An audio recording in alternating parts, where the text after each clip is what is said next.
So yun mga boss, magandang araw no. So magandang tanghali. Grabing init dito sa location natin ano. Shell Centennial Road, Kawit, Cavite. So meron tayong i-schedule ano. Ano to? Cup.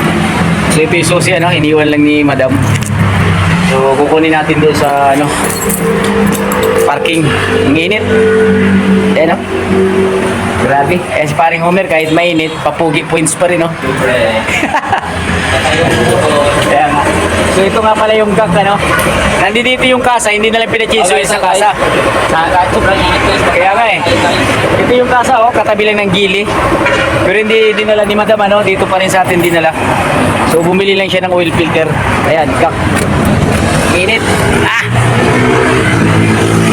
So titingnan natin sa loob no. Kung anong mayroon si gag. Ah, init. Leader pa naman to. O si start.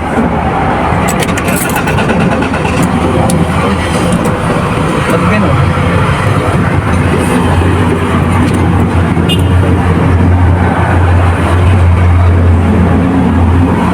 Easy. Aircon.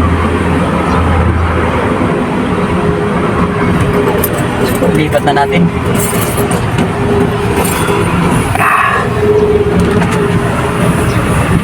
Gag motor.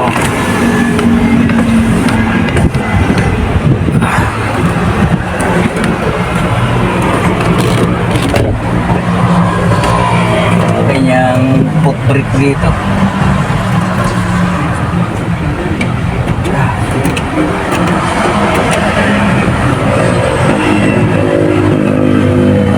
Ganda ng cambio. Ah, lambot.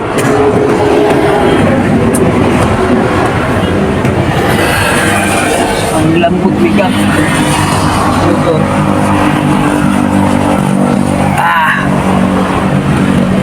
Kabuti ng ating motor ah. Ayun, kaya. Bawi.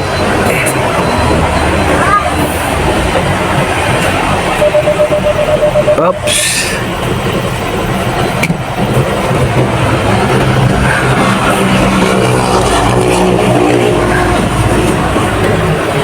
Ang init mga kababayan.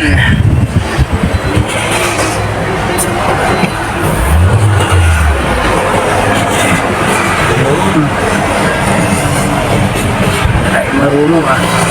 Sa GSC Gak Motor. Shoutout nga pala sa Gak Motor.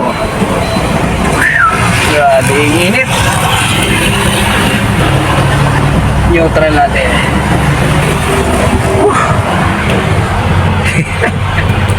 So yan mga boss no, dinadrive natin yung Gap SUV to eh. So titingnan natin kung ilang litro. Dito pa rin talaga si Madam nagpa-chinsuel. Ano samantala alam nyo, ayun no, yung kasa ng Gap no at saka gili. Siguro alam nyo na, mahal. Kaya talagang maghahanap talaga yung may-ari ng ano, medyo mura-mura no. Pasok muna natin sa lifter. Pasok muna natin, dahan-dahan si Gak.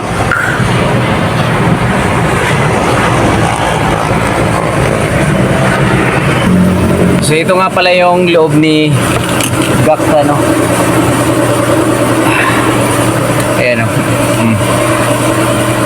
So ganda ng cambio niya. Ang liit lang ng handle. Tapos leather na siya oh. Ganda ng loob. Ang ganda ng accessories niya sa loob. Dami mga pindutan ano.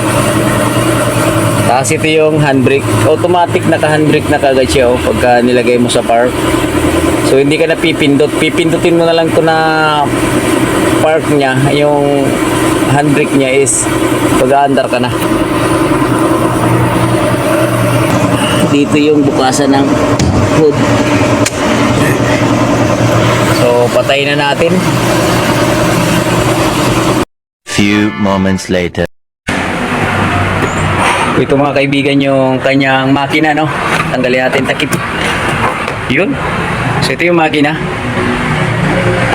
So ito yung lagayan ng langis, takip, dipstick. Kanginan muna natin, simpangin.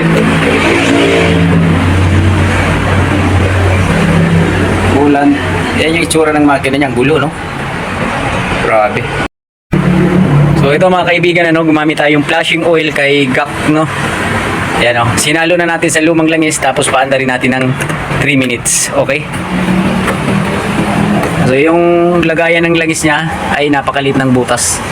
Dito nakalagay sa timing chain cover, no? Kakaiba. Hindi kagaya ng ibang sasakyan dito ang takip. Sa kanya dito. Tapos gasoline engine, ano? Ito. Yan, gasoline engine yan. So dipstick niyan dito, alternator. Ayan, brake fluid dito, nakangat. Dami pa. So ito mga boss, no? Inup na natin yung engine para maiangat na natin. So lalagyan natin ng hangin dito sa dipstick natin padadaanin, ano. So tapos na yung 3 minutes na paandar natin. Ayos na. So iangat na natin. Anong year model kaya to si GAC? GAC ano ba to? GN6 2.7. Ayan, no? 2.270T. So ito yung ano ni GAC, GN6. Ayan. O, di ba? So andito yung kasa niya, oh. Oh. Di ba? Suki kasi yan. Okay pa ang belt. Maganda rin pala si GAC sa ilalim, no? Ayan, naluwagan na natin. Ang size ng drain plug niya, 17, ano? Wow, maitim. Maitim. So, gasoline engine to siya, no? GN6. GAC GN6. Ang oil filter niya, pina-change oil na rin to sa labas. Ang nakalagay ay 415 na Bic.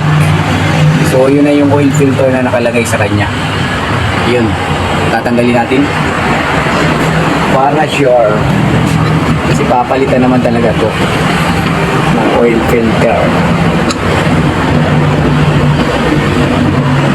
Meron tayong pasukat niyan. Ang ganda rin pala ilalim niya kasi ayan, o. Kaya pananggal tayo, 415, oh. Ay. Pasensya na kayo mga lodi. Ayan, 415. So yan yung nakakabit. Bakit bumili pa si ma'am ng oil filter na ano, no? Ordinary lang nga pala ang filter nito. Yung filter pala nito 415 lang.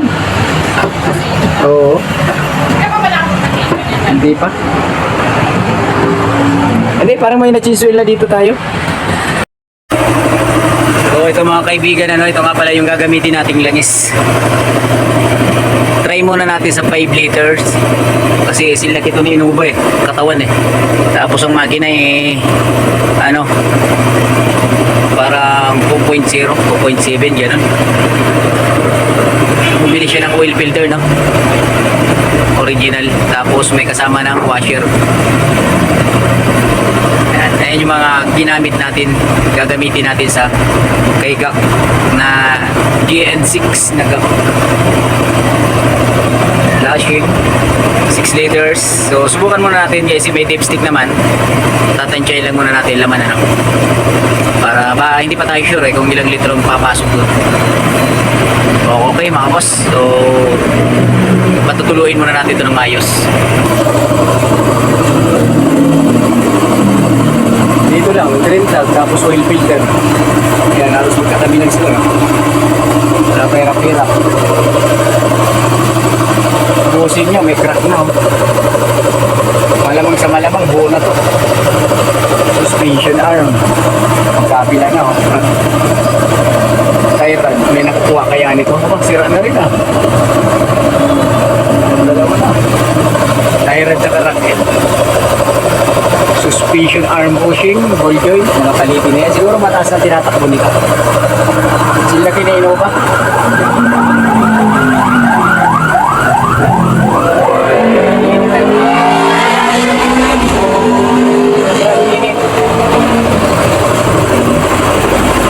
Paring boomer, oh. Ano-ano na niya, pangin-hangin na lang, eh. Naghahanap buhay yung tao.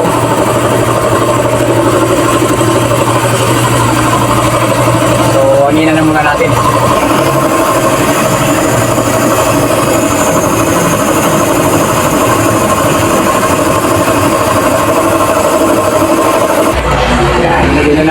yung breed plug, ano.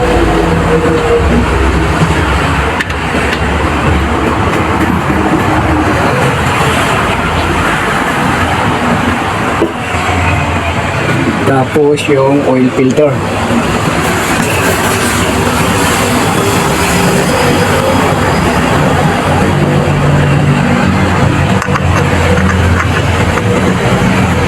Ayan yung original.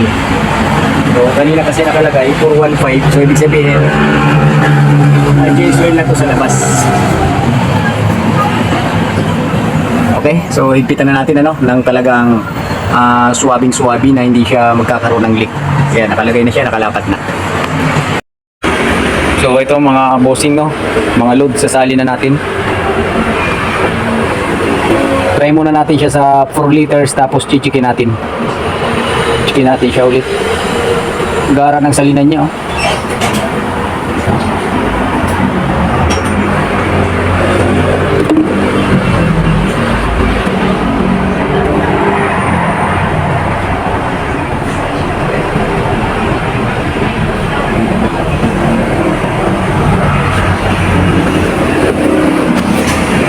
Ito yung 2 liters. 6 to, pero tatry muna natin sa litro-litro.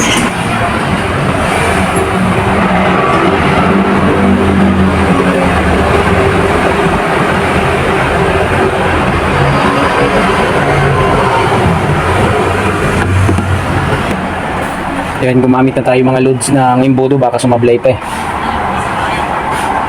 Ito sigurado to eh.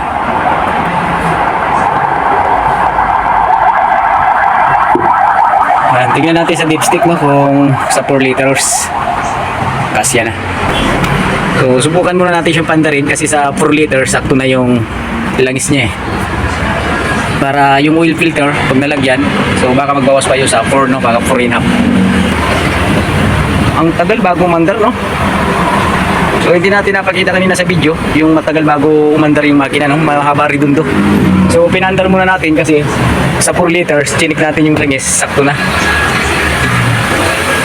So pag nagkaroon pa kasi ng laman yung oil filter, babawas pa yan.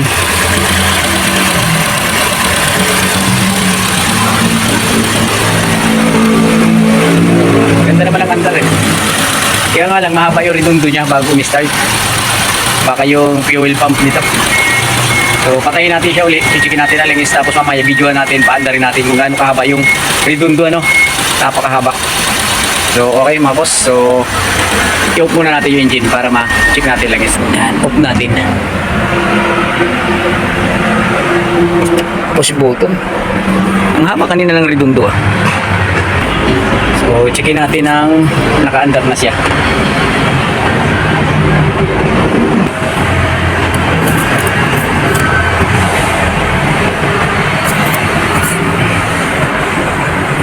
Sakto na. 4 liters lang. So, ito na siya, oh. Kasi ito yung butas. Ayan, oh. So, nakababa lang ng konti sa butas. Sakto na, 4 liters. Isa pa. So, ay nakababa sa butas ng konti, ano. Dagdagan pa natin ng half liter, 4.5 ang ilalagay natin. So ayan, pasok na yan sa 4.5. Few moments later. So checkin natin uli, no, yung langis. Nalagyan na natin 4.5. Ayun, no, sakto 4.5 talaga siya. Sa pangalawa talagang butas. So ayos, confirmation talaga na 4.5 liters ang kanyang. Super init naman dito sa natin location. Dito katatapos lang na ano, GAC AG oil, GAC na GN6, so gasoline engine. Ngayon subukan natin mga boss, no, yung starting niya kasi parang hard starting. Tingnan natin kung ganun pa rin talaga. Ganda pa naman ang loob. GN6. So, subukan natin i-start. Maririnig naman natin ito sa starting, no? Maririnig naman natin ito sa video. Ito, habag-play, no? Tapos start. Lapit pa natin yung remote, no? Para maditik niya kagad. Yan, nakalagay na sa ibabaw ng dashboard. Habag-play, no? Start. Saglit lang kanina eh. Nung dito nakalagay yung susi sa driver, sa passenger side. So matagal siya umandar no kasi dito ko pinatong. Yung dito ko nilagay sa taas ng dashboard. Konti lang yung redondo niya, andar agad. So yun. Siguro talaga kailangan ilapit yung susi So isa pa, patayin muna natin. Isa pa, ulitin natin yung start niya para alam natin, no? Seconds lang, maya-maya konti. Ganda ng loob ng GAC, no? Leader mga boss, no? So, may pagkakalaki siya ng katulad sila ng Toyota Innova, no? Ganda. Cambio. Diba? Suwabe. Manibila. Okay? Isa pa, no? Start. Tapak no? Yun. So, ayun mga idol, no? Mga loads. So, kailangan lang talaga yung susi ni GAC. Dito lang talaga sa may dashboard. So, kailangan mas malapit siya, no? Kasi pagka sa malayo, dito, so hindi niya kagad mapa-start kasi nga malayo yung connection ng susi, no? So, okay mga boss. So, yun lang. Inaalam lang natin, Ito, na-PMS na natin to. Yun, shoutout sa mga naka-GAC, no? Magandang klase pala to si GAC. Hindi basta-basta ang sasakyan din. Depende lang yan sa gumagamit, Kahit anong brand naman na sasakyan. Sa napusuan mo, sa pag-alagaan mo, di ba? Alright, so mga boss, like and share na lang, follow, subscribe ng YouTube channel natin, Jess Mechanic. Pwede nyo bisitahin na YouTube channel natin. Search nyo lang, Jess Mechanic Vlog. Okay mga boss, ingat tayo lahat. God bless sa ating lahat.